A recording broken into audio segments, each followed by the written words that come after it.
فاتحہ۔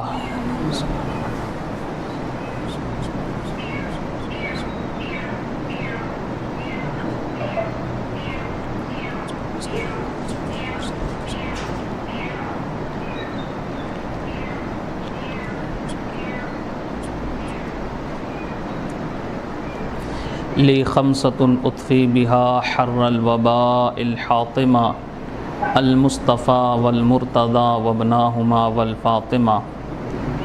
ان اللہ وملائکتہ یصلون علی النبی یا ایہا الذین آمنوا صلوا علیہ وسلموا تسلیما۔ اللہم صل علی سیدنا محمد وعلی آل محمد وبارک وسلم۔ صلاۃ و سلام علیک یا رسول اللہ صلی اللہ تعالی علیہ وسلم۔ سبحان ربک رب العزت عما یصفون وسلام علی المرسلین والحمد للہ رب العالمین۔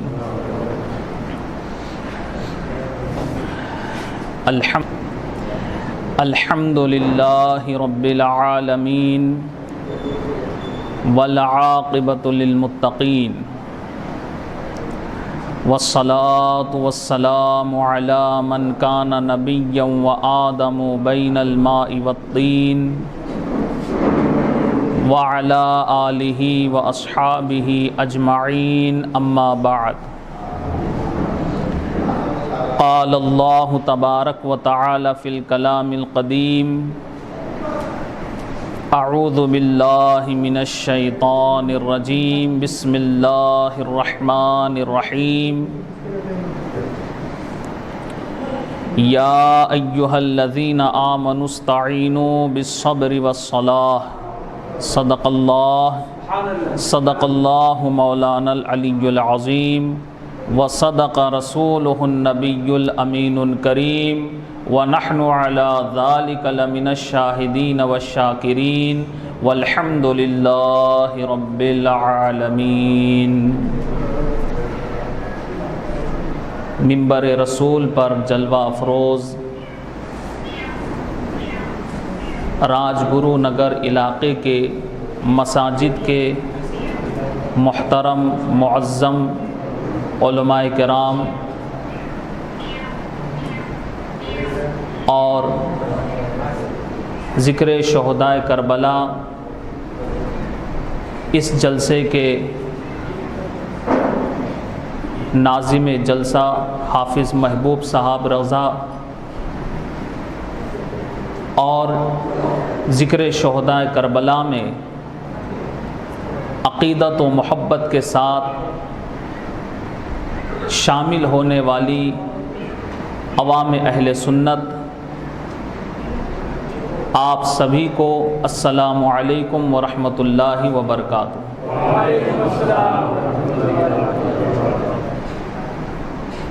اللہ رب العزت کا بے انتہا شکر و احسان ہے کہ اس نے ہمیں آپ کو ایمان و صحت کی سلامتی کے ساتھ اس بابرکت مجلس میں شامل ہونے کا موقع عطا فرمایا۔ اگر ہم اور آپ اللہ پر ایمان رکھتے ہیں تو اس کی عطا کردہ نعمتیں اس پر ہم اور آپ غور کریں گے تو یقیناً ہمیں آپ کو یہ معلوم ہوگا کہ اس محفل میں جو ہم شامل ہوئے ہیں یہ رب کا کتنا بڑا فضل ہے۔ ورنہ اور بھی بندے ہیں خدا کے، اور بھی کلمہ پڑھنے والے لوگ ہیں، مگر اس وقت میں وہ نہ جانے کس کام میں مصروف ہوں گے، لیکن اللہ نے ہمیں آپ کو دنیا کے دیگر تمام کاموں سے بچا کر ایسی بابرکت محفل میں شامل ہونے کا موقع عطا فرمایا۔ تو یقیناً اس محفل میں بیٹھنے والے، سننے والے، یہ قابل مبارکباد ہے، اور انہیں اپنی قسمت پر ناز کرنا چاہیے کہ اللہ تعالیٰ نے ایسی محفل میں شامل ہونے کا موقع دیا ہے۔ جو دور دراز سے سفر کر کے خاص اس محفل کے لیے آئے ہیں، تو ان لوگوں کا اور جتنے لوگ شامل ہوئے ہیں سب کا ایک ایک لمحہ بڑا قیمتی ہے۔ جیسے امام علی مقام امام حسین رضی اللہ تعالیٰ عنہ کی قربانی عظیم قربانی ہے، وہ قربانی محض صرف اور صرف دین اسلام کے لیے تھی۔ امام حسین کی قربانی دین اسلام کے لیے تھی، تو یقیناً جو بھی ذکر شہدائے کربلا میں تشریف لائے ہیں، اس میں کوئی شک نہیں کہ وہ سب کے سب امام حسین کی محبت میں آئے ہیں، اور جو ان کی محبت میں آئے ہیں یقیناً ان کا فائدہ ہے۔ آئیے ہمارے مہمان تشریف لائے، درود شریف پڑھیے، اللہم صلی علی سیدنا محمد وعلی آل محمد وبارک وسلم، صلاۃ و سلام علیک یا سیدی یا رسول اللہ صلی اللہ تعالی علیہ وسلم۔ تو میں عرض کر رہا تھا کہ اس بابرکت محفل میں شرکت کرنے والے، شامل ہونے والے بڑے خوش نصیب ہے۔ اب آپ اس بات پر توجہ دے، آپ لوگ میری بات سن رہے ہیں؟ توجہ ہے؟ اگر اس وقت میں آپ کو کربلا معلی کی زیارت نصیب ہو جائے تو؟ سبحان اللہ۔ اگر آپ کو کربلا معلی کی زیارت نصیب ہو جائے، امام حسین کے روضے کی حاضری نصیب ہو جائے، تو آپ اپنی قسمت پر ناز کریں گے نہیں کریں گے؟ تو یقیناً جیسی خوش قسمتی اس شخص کے لیے ہے جو امام علی مقام امام حسین کے روضے پر حاضر ہوا، ایسے ہی خوش نصیب وہ لوگ بھی ہے جو امام حسین کے نام پر جمع ہوئے۔ تو یہ ہمارے آپ کے لیے بڑی سعادت اور خوش نصیبی کی بات ہے۔ تو آئیے کچھ عرض و معروض کرنے سے پہلے بات کی شروعات ہم جس ہند میں رہتے ہیں اس ہند کے راجا سلطان الہند عطا رسول سرکار غریب نواز کے شعر سے شروع کرتے ہیں، کیونکہ امام علی مقام امام حسین کو جو خواجہ غریب نواز نے سمجھایا وہ کوئی اور نہیں سمجھا سکا۔ سرکار غریب نواز فرماتے ہیں، شاہ است حسین بادشاہ است حسین، دین است حسین دی پناہ است حسین، سرداد نہ داد در دست یزید حقا کے بنائے لا الہ است حسین۔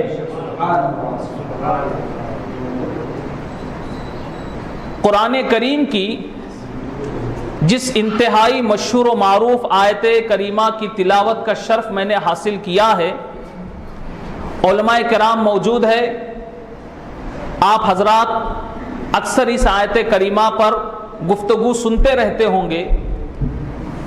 میں آج کی مجلس کے حوالے سے اس آیت پر کچھ روشنی ڈالوں گا، اور اس امید پر کہ اللہ رب العزت ہمیں آپ کو ان نصیحتوں پر عمل کرنے کی توفیق عطا فرمائے۔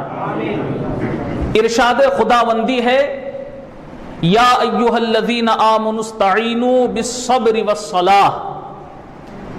اللہ ارشاد فرما رہا ہے اہل ایمان سے۔ کس سے فرما رہا ہے؟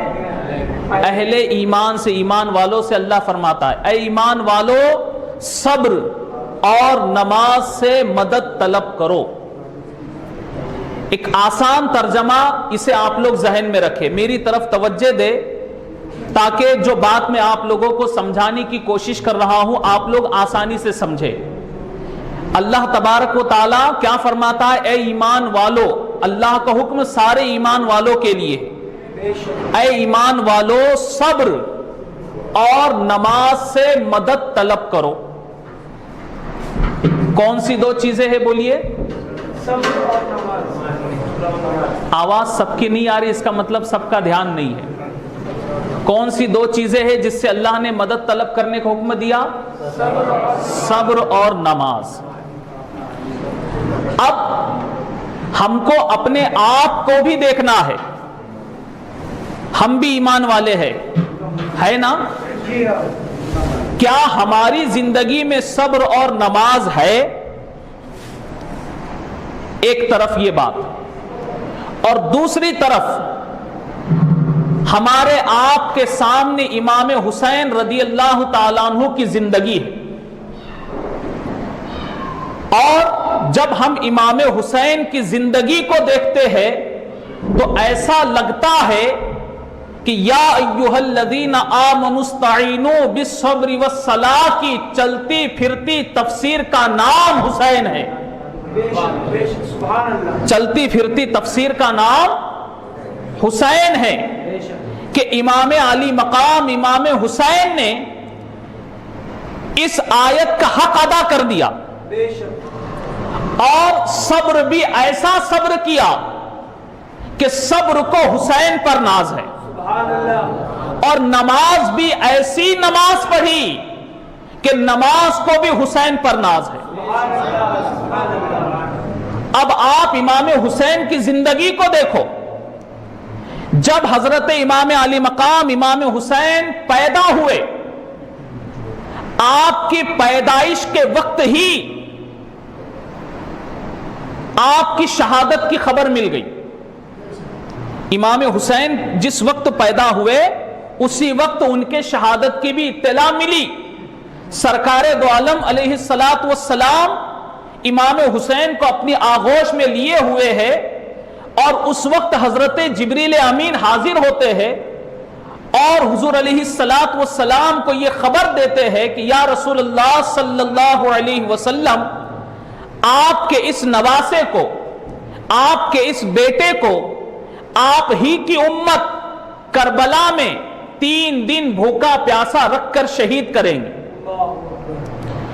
تو امام حسین کی پیدائش کے وقت ہی امام حسین کو شہادت کی بھی خبر ملی، مگر اس وقت میں نبی کو امام حسین کے اپنے نواسے کی، اپنے بیٹے کی شہادت کی خبر ملی تو نبی اگر دعا کر دیتے تو یقیناً یہ مصیبت ٹل جاتی، یہ مصیبت، یہ آزمائش ٹل جاتی، کیونکہ نبی جو ہوتا ہے وہ مستجاب الدعوات ہوتا ہے، نبی کی ہر دعا قبول ہوتی ہے۔ لیکن جب نبی کو امام حسین کی شہادت کی خبر ملی تو نبی نے اس آزمائش کو ٹلنے کی دعا نہیں کی، بلکہ دعا کیا کی؟ نبی کی دعا پر غور کیجئے۔ جب امام حسین کی شہادت کی خبر ملی تو حضور علیہ الصلاۃ والسلام نے دعا کی، یا اللہ، جس وقت میرے بیٹے حسین پر یہ آزمائش کا وقت آئے تو انہیں صبر اور اجر عطا فرما۔ نبی کی دعا کے الفاظ پر غور کیجئے، نبی نے یہ دعا کی کہ یا اللہ، جب یہ آزمائش کا وقت آئے تو انہیں صبر اور اجر عطا فرما۔ تو نبی کی اس دعا کو آپ امام حسین کی زندگی میں دیکھو کہ اس دعا کا اثر امام حسین رضی اللہ تعالیٰ عنہ کی زندگی میں کیسا رہا۔ ان کی شہادت کا چرچا بچپن سے ہوتا رہا، امام حسین کی شہادت کا چرچا بچپن سے ہوتا رہا۔ امام حسین نے صبر کیا، اور جب یزید بدبخت تخت پر بیٹھ گیا تو امام حسین کو اس نے ستانا شروع کیا، ان سے بیعت کا مطالبہ کیا، مگر جب امام حسین نے بیعت سے انکار کیا تو یزید نے اپنی سازشیں شروع کر دی، لیکن حسین نے صبر کیا، یہاں تک امام حسین کو مدینہ چھوڑنا پڑا، حسین نے صبر کیا، مکہ چھوڑنا پڑا، حسین نے صبر کیا، امام حسین کے ساتھ کوفہ والوں نے دھوکہ کیا، امام حسین نے صبر کیا، انہیں دھوکے کے ساتھ کربلا پہنچایا گیا، حسین نے صبر کیا، وہاں کربلا میں ان پر پانی بند کر دیا گیا، حسین نے صبر کیا، ان کے جانثاروں کو ایک ایک کر کے شہید کیا گیا،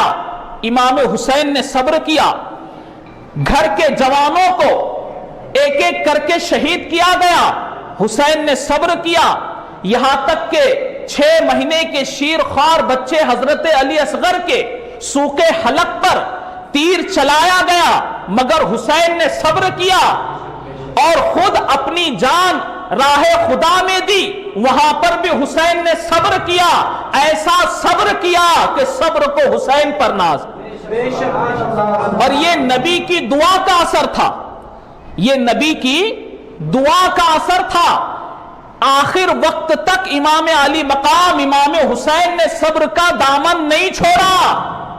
اب آپ دیکھو نبی نے دعا کیا کی تھی، یا اللہ میرے حسین کو صبر اور اجر عطا فرما، کیا دعا کی تھی؟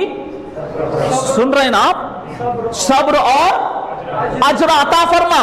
اب آپ غور کیجئے، امام حسین کی زندگی کو دیکھو، نبی کی دعا کا اثر، یہ صبر امام حسین کا کیسا رہا، کوفہ والوں کے دھوکہ کرنے کے بعد بھی امام نے صبر کیا، ان کے جانثاروں کو شہید کرنے کے بعد بھی حسین نے صبر کیا، گھر کے نوجوان بچوں کو شہید کرنے کے بعد بھی امام حسین نے صبر کیا، بچوں کو پیاسا شہید کر کے بھی امام حسین نے صبر کیا، صبر کا دامن نہیں چھوڑا، یہ تو ان کا صبر تھا، لیکن جب اجر کی بات آئی، جب اجر کی بات آئی تو خدا نے کیسا اجر دیا کہ سر تن سے جدا ہوا، یزیدیوں نے سر کو نیزے پر چڑھایا اور نیزے پر حسین کا سر قرآن کی تلاوت کر رہا، یہ اجر ہے۔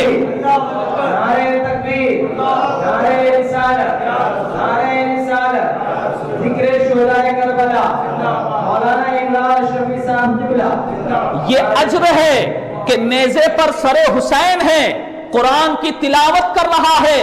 اب خدا اجر دینے پر آیا تو اب ایسا اجر دیا کہ یزید مٹ گیا، یزید کی حکومت مٹ گئی، حسین کی حکومت آج تک دلوں میں ہے، حسین کی محبت آج تک دلوں میں ہے، خدا نے ایسا اجر عطا فرمایا۔ نبی نے دعا کی، نبی کی دعا کا اثر امام علی مقام کی زندگی میں ایسا رہا، صبر بھی ملا تو ایسا صبر، اجر بھی ملا تو ایسا اجر، اور پھر آپ دیکھیے امام حسین نے آخر دم تک نہ صبر کا دامن چھوڑا نہ نماز کا دامن چھوڑا۔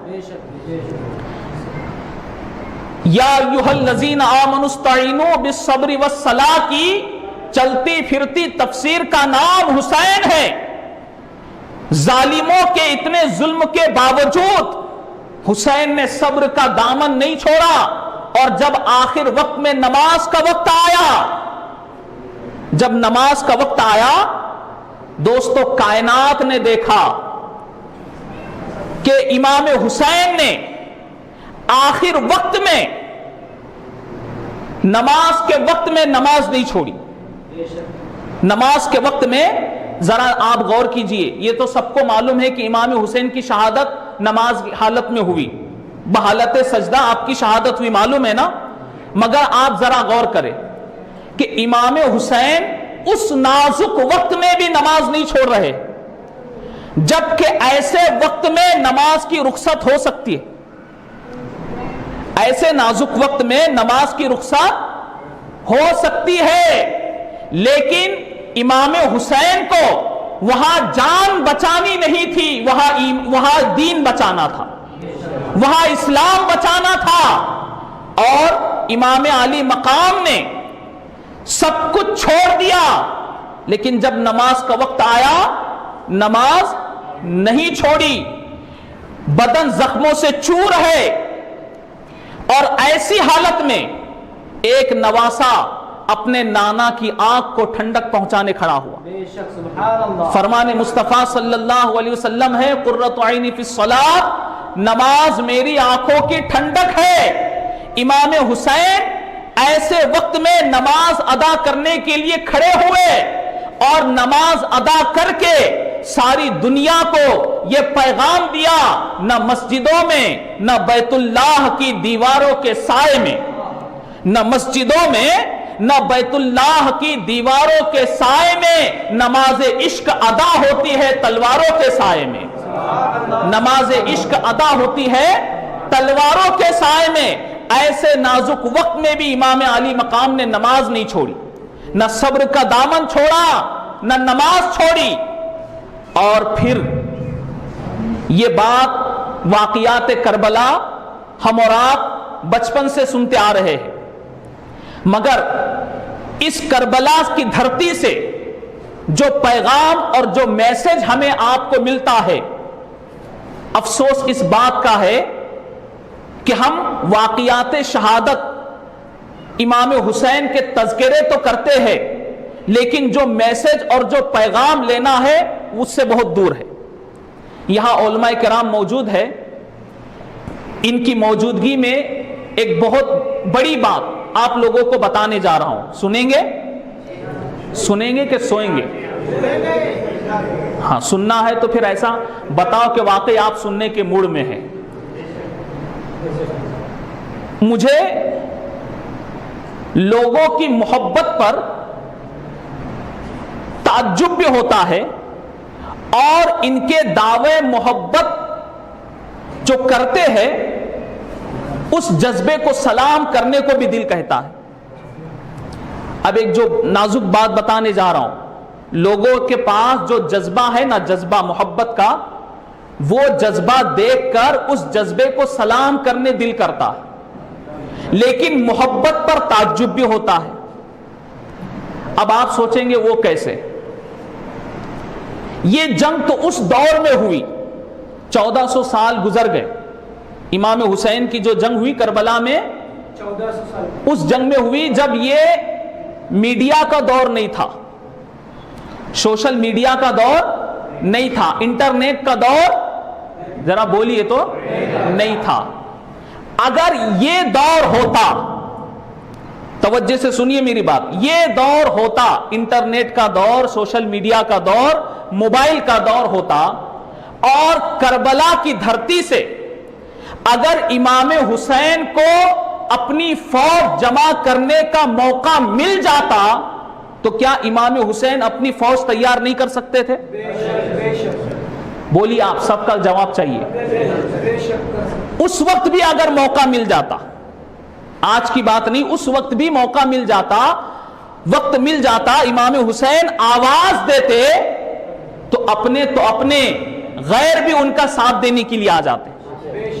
ہے نا اس بات پر یقین؟ چلیے، آج کے زمانے میں اگر فون آ جاتا تو کیا ہم امام حسین کی دعوت پر جاتے؟ جواب نہیں آیا۔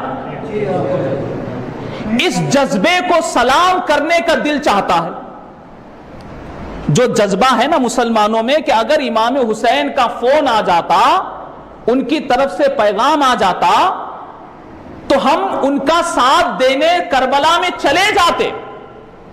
اس جذبے کو سلام کرنے دل کہتا ہے، مگر محبت پر تعجب ہوتا ہے کہ جو پیغام امام حسین نے کربلا سے دیا وہ پیغام تو ہماری زندگی میں کہیں نظر نہیں آتا۔ کیسی محبت! آپ دیکھیں، ہمیں امام حسین سے محبت ہے یا نہیں؟ ہے نا محبت؟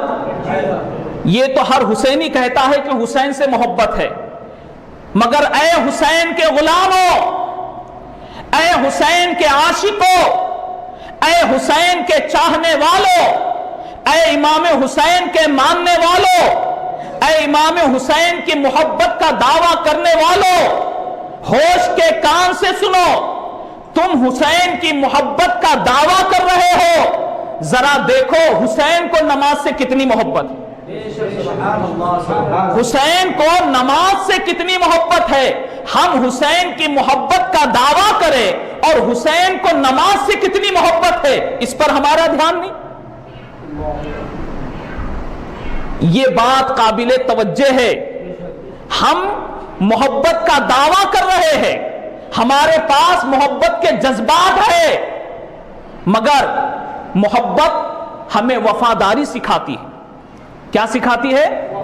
محبت ہمیں وفاداری سکھاتی ہے۔ اور یہ بات یاد رکھو، یہ اصول ہے محبت کا اصول، محبوب کی ہر شے محبوب ہوتی ہے۔ محبوب کی ہر شے، بولو سب، جب امام حسین کو نماز سے اتنی محبت، نماز سے اتنا لگاؤ، نماز سے اتنا پیار، تو حسینیوں کی زندگی سے نماز کہاں گئی؟ محبوب کی ہر شے محبوب ہوتی ہے۔ اگر محبت کا دعویٰ ہے، امام حسین سے ہم محبت کا دعویٰ کرتے ہیں، تو ہماری زندگی میں بھی نماز داخل ہونی چاہیے، نماز سے محبت ہونی چاہیے۔ کہ امام علی مقام نے ایسے نازک وقت میں جہاں اجازت مل جاتی ہے وہاں نماز نہیں چھوڑی، اور ہمیں جہاں اجازت نہیں ہے وہاں ہم نماز کو بھول جاتے ہیں۔ اے ایمان والو، صبر اور نماز سے مدد مانگو۔ واقعی یہ نماز ایسی مدد کرتی ہے کہ جو نماز کا عرفان جسے حاصل ہو جائے تو وہ کسی حال میں بھی نماز نہیں چھوڑتا، چاہے کتنی بھی مصیبتیں اس پر آئے۔ پتا ہے تمہیں، کوفہ میں ایک قلی رہا کرتا تھا، لوگوں کی امانتیں بڑی ایمانداری سے پہنچاتا تھا۔ ایک مرتبہ لوگوں نے اسے امانتیں دی اور وہ قلی جانب کوفہ روانہ ہوا، اپنے کھچر پر سوار ہوا، سامان لے کر کے جانب کوفہ روانہ ہوا۔ بیچ راستے میں ایک ڈاکو اپاہج کا بھیس لیے بیٹھا تھا، اور جب اس نے قلی کو آتا ہوا دیکھا، اب قلی سیدھا سادہ آدمی تھا، اس نے اپاہج شخص کو دیکھا تو دل میں رحم آ گیا، تو اس نے پوچھا کیا بات ہے، کیا میں آپ کی کچھ مدد کروں؟ تو وہ کہتا ہے کہ آپ کہاں جا رہے ہو؟ تو قلی کہتا میں کوفہ جا رہا ہوں۔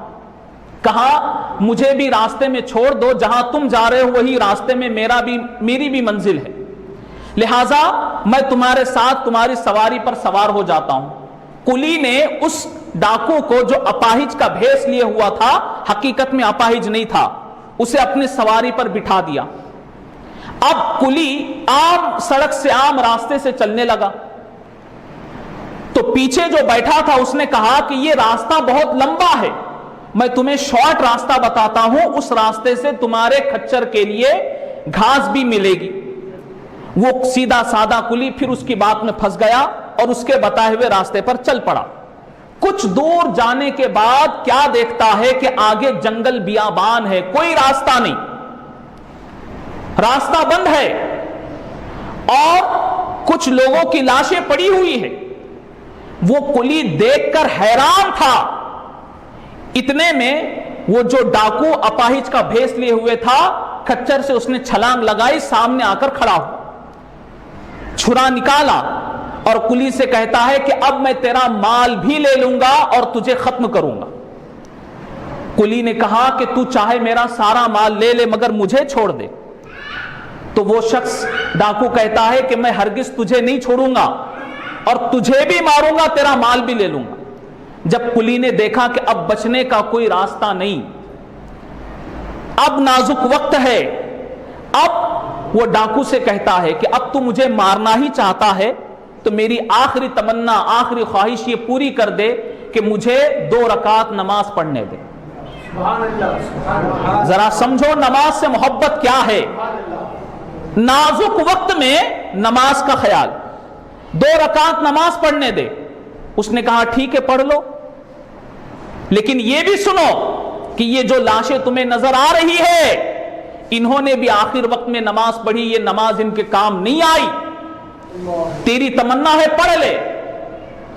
وہ قلی بڑے خشوع و خضوع کے ساتھ اپنے رب کی بارگاہ میں کھڑا ہوا، تکبیر تحریمہ کہی، نیت باندھ لی، ثنا پڑھی، سورہ فاتحہ پڑھی، اور یہ ڈاکو تقاضے کر رہا تھا جلدی نماز ختم کر، جلدی نماز ختم کر۔ گھبراہٹ اور بے چینی کی وجہ سے اس کی زبان پر کوئی صورت اسے یاد نہیں آ رہی تھی، کہ قرآن کریم کی ایک آیت مبارکہ اس کی زبان پر جاری ہوئی جس کا ترجمہ یہ ہوتا ہے کہ کون ہے خدا کے سوا جو کسی مجبور کی پکار کو سنے جب مجبور اسے پکارے۔ جب یہ آیت کریمہ جاری ہوئی تو ایک گھوڑ سوار نقاب پوش گھوڑے پر سوار ہو کر دوڑتا ہوا آیا، اس کے ہاتھ میں تلوار تھی، اس نے اس ڈاکو کا سر قلم کیا، سر اس کے تن سے بہت دور جا کر گرا اور یہ قلی اطمینان سے نماز پڑھتا رہا۔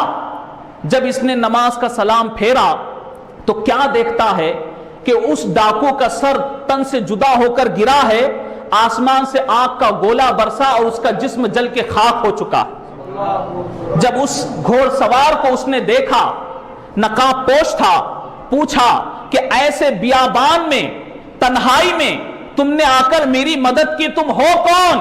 وہ جواب دیتا ہے میں کوئی اور نہیں، تمہاری نماز کا فیضان بن کر تمہیں بچانے کے لیے آیا، تمہیں پریشان ہونے کی ضرورت نہیں، تم اطمینان سے اب اپنا سفر آگے کر سکتے ہو۔ تو اس قلی کو اس کی نماز نے بچایا۔ تو یقیناً نماز ہماری مدد کرتی ہے، شرط یہ ہے کہ نمازی ویسا ہو جائے، نماز سے محبت ہونی چاہیے۔ امام حسین کے شہزادے جو کربلا میں بیمار تھے، جو شہید نہیں ہوئے، حضرت امام زین العابدین رضی اللہ تعالیٰ عنہ، دیکھو کیا محبت ہے نماز سے۔ آپ ایک مرتبہ نماز ادا کر رہے ہیں، گھر میں آگ لگ گئی، آگ لگ گئی، لوگ دوڑے، پانی لا کر کے آگ کو بجھایا، اور جب نماز سے آپ فارغ ہوئے تو پوچھا کیا بات ہے، کچھ شور سا سنائی دے رہا تھا۔ تو گھر والوں نے کہا کہ اللہ آپ پر رحم کرے، آگ لگ گئی تھی اور آپ کو خبر بھی نہیں ہوئی، گھر میں آگ لگ گئی تھی آپ کو خبر نہیں ہوئی۔ تو امام زین العابدین جواب دیتے ہیں کہ جہنم کی آگ کو بجھانے میں ایسا مستغرق ہو گیا تھا کہ دنیا کی آگ کی خبر ہی نہیں تھی۔ یہ ہے نماز سے محبت، یہ ہے نماز سے محبت۔ تو دوستو یقیناً جو خدا کا فرمان ہے کہ نماز صبر اور نماز سے مدد طلب کرو، تو آج بھی وہ صبر اور نماز ہماری مدد کریں گے، شرط یہ ہے کہ ہم ویسے صابر بن جائے اور ویسے نمازی بن جائے۔ تو ان کربلا سے ہمیں آپ کو ان کی زندگی سے یہی پیغام اور یہی سبق لینا ہے۔ اگر ہم نے ان کا ذکر کیا، ان کے نام کی محفل سجائی اور ان کی زندگی سے اگر ہم نے کچھ نہیں لیا، صرف وقت گزارا، تو پھر ہمارا یہاں بیٹھنا کس کام کا؟ ہم بھی تو ایمان والے ہیں یا نہیں؟ بولیے، ہمیں بھی صبر اور نماز کی ضرورت ہے یا نہیں؟ لیکن جو محبت ہونی چاہیے وہ ہمارے اندر نہیں۔ ایک بزرگ تھے، ان کو کسی نے پوچھا کہ اگر آپ کو یہ اختیار دیا جائے کہ 2 رکعت نماز پڑھو یا جنت میں جاؤ تو آپ کیا کرو گے؟ ایک سوال کیا بزرگ سے۔ اب آگے بڑھنے سے پہلے میں آپ سے پوچھتا ہوں، اگر ایسا سوال آپ سے ہوتا تو نماز پڑھو 2 رکعت یا جنت میں جاؤ، تو کیا جواب دیتے؟ اب لاجواب ہو گئے، لاجواب ہو گئے نا۔ آج تو لوگ کہتے مولانا بڑے مشکل سے تو جنت مل رہی ہے، اب کیوں جنت چھوڑے؟ مگر بزرگ کا جواب سنیے، آپ کہتے ہیں کہ میں جنت میں جانے سے زیادہ 2 رکعت نماز پڑھنا پسند کروں گا، کیونکہ جنت میں جانا تو میری اپنی خواہش ہے اور نماز پڑھنا میرے رب کی رضا ہے، میں رب کو راضی کرنا چاہتا ہوں۔ تو یہ پیغام ہے کربلا کا، یہ پیغام ہے کربلا کا کہ انہوں نے اتنی تکلیفیں جھیلی، اتنی پریشانیاں جھیلی، مگر صبر اور نماز کا دامن بولیے نہیں چھوڑا۔ اور ہمارے پاس تو ہے ہی نہیں، ہماری زندگی میں یہ چیز ہے ہی نہیں۔ ذرا سی بات پر غصہ آ جائے اور ذرا سی تکلیف میں نماز چھوڑ دے، پھر ہم اپنے آپ کو حسینی کہے۔ تو دوستو ان مجلس کا مقصد یہ ہے کہ ہم پکے سچے حسینی بن جائیں اور ہم نے ان سے محبت کا دعویٰ کیا ہے تو ان کی زندگی کو دیکھے، جو چیز انہیں پسند تھی اس پسند کو اپنانے کی کوشش کرو۔ اگر اس چیز کو ہم نے اپنایا تو دوستو ایسا نہیں کہ ہم کچھ وقت کے لیے جمع ہو کر ان کا ذکر کریں، بلکہ ان کی چیز کو اگر ہم نے اپنا لیا تو ایسا ہے کہ ہم نے زندگی بھر کے لیے ان کے پیغام کو لے لیا، ان کے پیغام کو لے لیا۔ اور یہی مقصد ہے۔ اللہ کی بارگاہ میں دعا ہے کہ خداوند قدوس ہمیں آپ کو کربلا سے جو پیغام مل رہا ہے اس پیغام کو سمجھنے اور اسے قبول کرنے اور اس پر عمل کرنے کی توفیق عطا فرمائے۔ اب آئیے اپنے مہمان کا ہم خطاب سنیں۔ جو باتیں میں نے آپ کے سامنے کہی یہ بھی نصیحت کے طور پر، اب انشاءاللہ جو مہمان کہیں گے یہ بھی